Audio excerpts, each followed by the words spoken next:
Hi, I'm Lee. I use they, them pronouns, and I am back to talk some more about navigating cancer. Today is March 27th. I am in the final day of doing the cleanses to prepare my body for surgery to remove the tumors that they've found. So tomorrow's the surgery day. We did have some potentially concerning information come up in the PET scan that was done on Monday. I will hear back later this afternoon from the surgeons after they've all met to find out whether or not that is something that is going to impact plans for tomorrow. So trying to just take deep breaths and trust the universe and allow whatever is to happen. And I'm continuing to prepare myself for surgery, which is what I'm expecting to happen tomorrow. And I wanted to talk with y'all about how I've been handling so far. So it has been just about 3 weeks since I got the initial diagnosis, 3 weeks and a couple of days.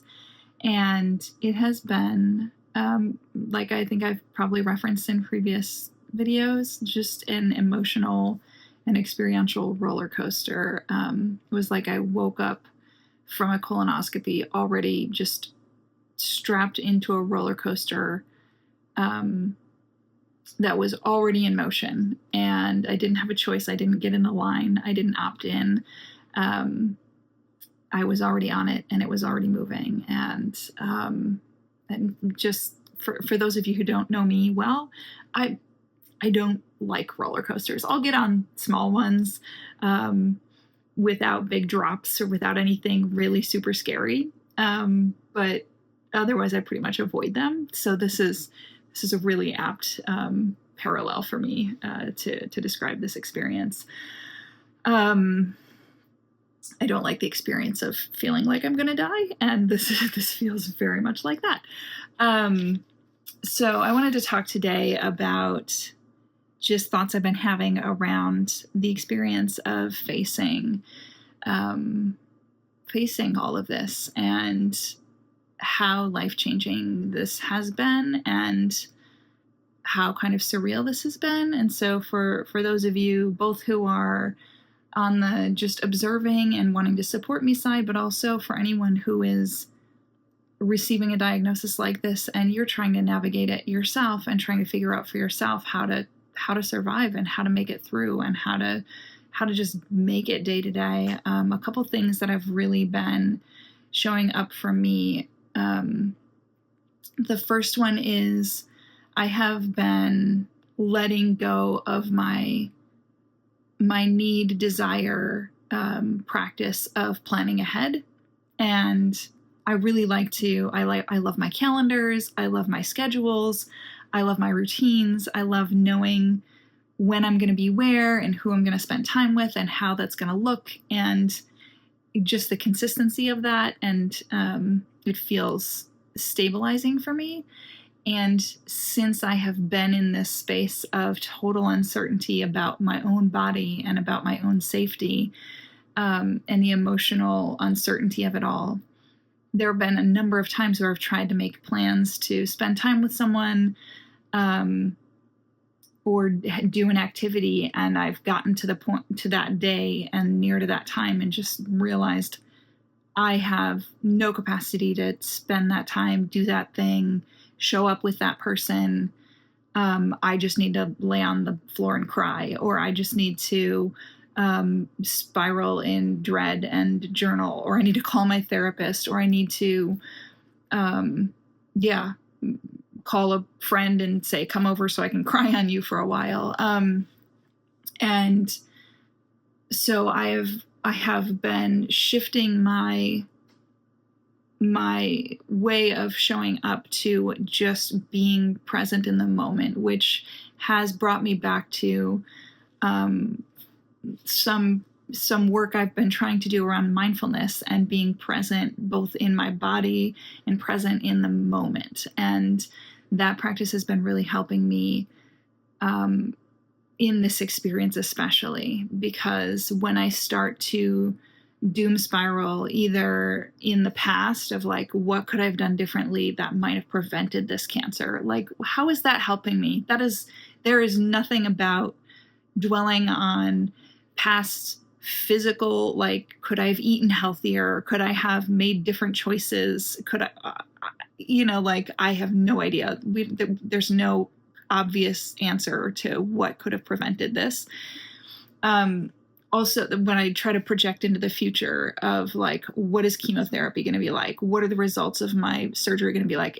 Are there going to be more surgeries? Are there going to be bad outcomes from the surgery? Like when I start going out there and bringing that suffering into the present, like that starts to spiral for me. And so like to bring myself back into this moment and be like, right now, in this moment, I am okay. And like, sitting in that and like pulling myself back to just right now, I am okay. I am in my apartment. My apartment brings me peace. My apartment is warm and cozy. My kitties are here. I feel safe. And so like that has been helping me a lot.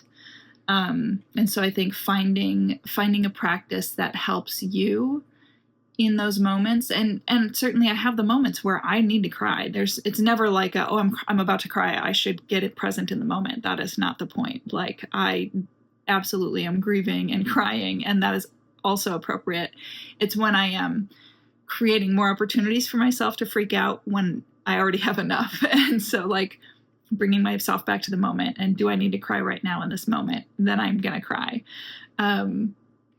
And am I actually okay in this moment? And am I going to give myself the opportunity to feel some peace and to feel some comfort in this moment?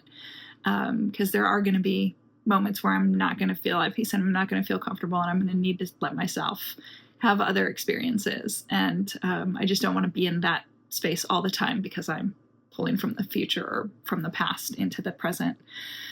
Another thing that I've been really struggling with is learning to ask for what I need. And particularly, even if that makes me feel uncomfortable, as the oldest assigned female at birth child in my family, for those of you who are, grew up as the oldest daughter, I heard someone recently make the comment that this should be a DSM-5 category, that there are really truly some deep like struggles for those of us in society who were the oldest daughter.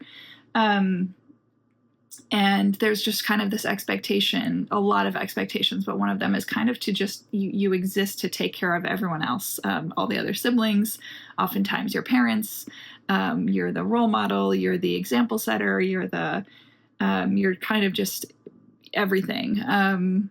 Psychologist, caretaker, babysitter, housekeeper.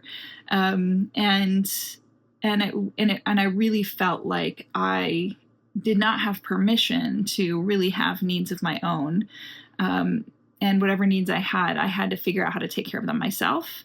I had to be very self-reliant, and I had to not make a big deal about the fact that I had to take care of myself. And I felt a lot of guilt and shame around having any needs. And so like that is so deep-seated that now, as I'm facing that I'm going to have this big surgery tomorrow, I don't know how my body's going to react. I don't know how mobile I will be. I don't know what kind of energy levels I'm going to have. And certainly once I start chemotherapy, I have no idea how that's going to impact my body. And I don't know a lot of things. And it feels overwhelming and scary because I've been so self-reliant and so concerned about not being a burden on others, because I always felt like that was the expectation, was not to be too much for other people to worry about or take care of. And now I need to let myself be too much. I need to let myself be a burden, quote unquote, right?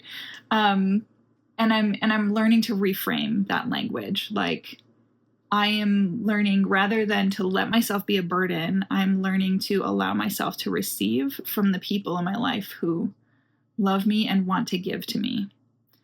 And even more specifically, like learning to separate the people who want to give to me conditionally from the standpoint of, I'm going to take care of you now, but with the expectation that you're going to take care of me later. Or I'm going to do this for you now with the expectation of now you owe me. That's conditional love, right? And like shifting into like recognizing and seeing and identifying the people who are 100% like, I just want to show up for you. I love you. I see that you're suffering and I just want to help. I'm not looking for, I'm not expecting anything in return. I don't think you'll ever pay me back. I don't want you to ever pay me back. I don't expect you to ever show up for me this way. That is no part of the giving that they're doing. And so one, I'm learning to reframe to receiving and from people's giving as gifts of unconditional love, and learning to recognize, watch for, and recognize, and receive from the spaces that are clearly unconditional and not conditional and not obligatory or laden with expectations or resentments. And so I feel like this is a really good opportunity for me to kind of unlearn and relearn unhealthy things that I learned in my past. And then the third thing that has really been kind of a piece that I've been struggling with since early on was the reason I named this whole like YouTube journey channel playlist Navigating Cancer instead of Fighting Cancer or My Battle Against Cancer or Defeating Cancer is because I really struggle with the idea of a war or a battle or anything that involves violence. I am not a violent person. I am strongly the opposite of that in pretty much every way. And I very strongly hold to the idea that what you resist persists. And I've been having conversations with different friends and trying to like really tease apart, like, how do I, understand and work through, like, I have cancer in my body and it is actively killing my body, right? Like it is doing harm to the organs and parts of my body and making my body not work to a point where it is doing harm. So how is there a way I can frame it so that I don't have to be like, I'm going to put chemo in and it's going to fight a war and battle against, things, and not feel like I'm living an experience that is the opposite of who I am and how I want to exist. And a very good friend who is a Buddhist helped me frame it from the standpoint of like our lives, not just our physical bodies, but our emotional and mental and spiritual bodies are like a garden. And I'm paraphrasing. I'm not saying this is a direct quote from him, but as I've received it and as I've learned it, this, like who I am is this garden. And in the garden are all the things I've learned throughout my life, and they've grown as plants and like emotional experiences and mental experiences. And the things in my body are like all these different plants, and there's trees and there's flowers and there's weeds, and like none of them are right or wrong or good or bad. They all just exist there. The question is, which ones do I want there? And how are they contributing to the other things that are there? So if there are plants that are choking out other plants, and I want like if I have a patch of dandelions and they're choking out the pansies, and I really have been trying to cultivate those pansies, I'm probably going to have to pull out the dandelions. And it's not like I have to decide those dandelions are evil. They don't work for my garden. They're not what I want for my garden. And so I'm choosing to see the cancer as something that is living and thriving in my garden, but it is not contributing to my garden thriving in the way I want it to. And so I am going to work with some surgeons to remove the dandelions from my garden that are choking out the pansies, which is my colon and my liver, which are delicate and beautiful and also strong in their own amazing ways. And so that's been really helpful to me. And for my nerdy friends, I like to refer to my like dislike for like battles and war references is like the Star Trek versus Star Wars. Like I've always been a lover of Star Trek because they're about adventure and exploration, and they want to like make friends throughout the universe, whereas Star Wars is like, let's go fight everybody, like we're out to win a battle and prove ourselves to be the good guys. And Star Trek is like, let's just go make friends with everybody and all like join forces to work together across the universe, right?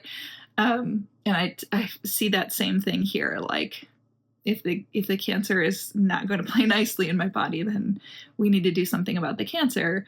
But I don't have to be like, it's evil, it's the problem. It's just not working for my body, and it's time for it to go. So, yeah, so those are the things I've been grappling with. I hope that this was helpful. I hope that wherever you are, whether just listening in or whether on this journey yourself, I hope that these gave you some things to think about, and gave you some hope for your own things in your own life. And I'm excited to head into surgery tomorrow and have less dandelions in my garden. All right, and I'll leave you with that. I'll see you next time.